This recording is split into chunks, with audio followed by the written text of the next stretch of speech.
தங்கம் தியேட்டரை அன்று வாங்கின ராமராஜன். சாமியாராகும் நடிகை நளினி. மறக்க முடியாத நட்சத்திர காதல் கதை.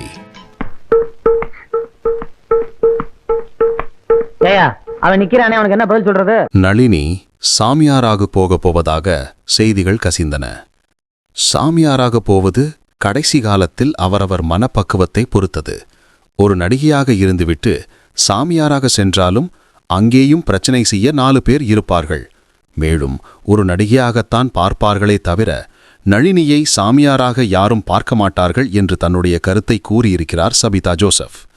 கிங் 24/7 என்ற யூடியூப் சேனலுக்கு பேட்டி தந்துள்ள மூத்த பத்திரிகையாளர் சபிதா ஜோசப், நடிகர் ராமராஜன் உதவி இயக்குநராக இருந்தபோதே நளினியை காதலித்தார். அப்போது நளினி உச்ச நடிகையாக இருந்தார். ராமநாராயணன் படங்களில் நடித்தபோது நளினி ராமராஜன் இடையே புரிதல் ஆரம்பமானது. இருவருமே வெளிப்படையாக சொல்லிக் கொள்ளவில்லை என்றாலும் காதல் மட்டும் ஆழமாக வளர்ந்தது. அதற்கு பிறகு மருதாணி என்ற படத்தை ராமராஜன் டைரக்ட் செய்தபோதுதான் தன்னுடைய காதலை நளினி சொல்ல ஆரம்பித்தார். ஆனால் இந்த காதலை நளினி குடும்பத்தில் ஏற்கவில்லை. மோகன் உள்ளிட்ட பிரபலமான நடிகர்களுடன் அப்போது நளினி நடித்து கொண்டிருந்ததால் அவரை பொன் முட்டையிடும் வாத்து போலவே குடும்பத்தினர் நினைத்தனர். திருமணம் செய்து கொண்டால் தங்களுக்கான வரவு குறைந்துவிடுமே என்று நினைத்தனர். இந்த எதிர்ப்பையும் மீறி இருவரும் ஒரு கோயிலில் திருமணம் செய்து கொண்டனர். ஆரம்பத்திலிருந்தே எம்ஜிஆரின் தீவிர ரசிகரான ராமராஜன் திருமணம் முடித்ததுமே எம்ஜிஆரை நேரில் சந்தித்து ஆசீர்வாதம் பெற்றுக்கொண்டனர். பிறகு ராமராஜன் படங்கள் ஹிட்டாகின. பசுநேசன், கிராமராஜன் என்றெல்லாம் கிராமங்களில் ராமராஜனை கொண்டாடினார்கள். திருமணத்துக்கு பிறகு நளினியை நடிக்கக்கூடாது என்றும் ராமராஜன் சொன்னதில்லை என்றாலும் காதல் மனைவி தன்னுடனேயே இருக்க வேண்டும் என்றும் நினைத்தார். பிறகு மனஸ்தாபம் காரணமாக இருவரும் பிரிந்துவிட்டதாலும் நல்ல புரிதலுடன் தான் இருக்கிறார்கள். ஒன்றாக வாழவில்லையே தவிர ஒன்றாக சேர்ந்துதான் பிள்ளைகள் திருமணத்தையும் நடத்தியிருக்கிறார்கள். எனக்கு அவர் மீது அன்பு உள்ளது. சில காரணங்களுக்காக நாங்கள் பிரிந்துவிட்டோம் என்றாலும் நாங்கள் நல்ல நண்பர்களாக இப்போது வரை உள்ளோம் என்று இருவருமே வெளியில் சொல்ல துவங்கினார்கள்.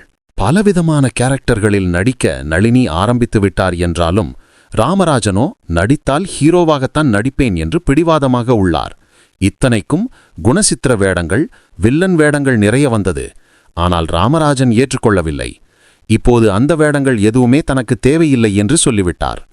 எனினும் நளினி ராமராஜன் இருவரும் சேர வாய்ப்பே இல்லை. மனம் விட்டு பேசி சந்தோஷமாக வாழக்கூடிய நாட்களை இருவருமே தொலைத்து விட்டார்கள். இருவருக்குள்ளும் புரிதல் உள்ளதால் அப்படியே வாழ்ந்துவிட நினைக்கிறார்கள். நளினி சாமியாராக போவதாக செய்திகள் கசிந்தன.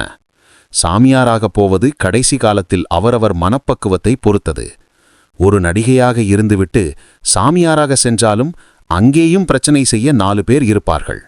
மேலும் ஒரு நடிகையாகத்தான் பார்ப்பார்களே தவிர நளினியை சாமியாராக யாரும் பார்க்க மாட்டார்கள் என்று தன்னுடைய கருத்தை கூறியிருக்கிறார் சபிதா ஜோசப். அப்போது இருந்தே தன்னுடைய சம்பாதியத்தில் மட்டுமே வாழ்ந்து வருகிறார் ராமராஜன். மனைவி மூலமாக சம்பாதித்த பணத்தை அவர் பயன்படுத்திக் கொள்ளவில்லை. தங்கம் தியேட்டரில்தான் டிக்கெட் கிழித்து வேலை பார்த்தார். பின்னாளில் நடித்து புகழ்பெற்று அதே தியேட்டரை விலைக்கு வாங்கினார் ராமராஜன். எனினும் அந்த தியேட்டரையும் ராமராஜன் விற்றுவிட்டதாக சொன்னார்கள். அதேபோல நளினியும் தன்னுடைய 2 குழந்தைகளையும் நன்றாக படிக்க வைத்தார். அவர்களுக்கு நல்லபடியான வாழ்க்கையையும் என்று அமைத்து தந்துள்ளார் என்றெல்லாம் தெரிவித்துள்ளார்.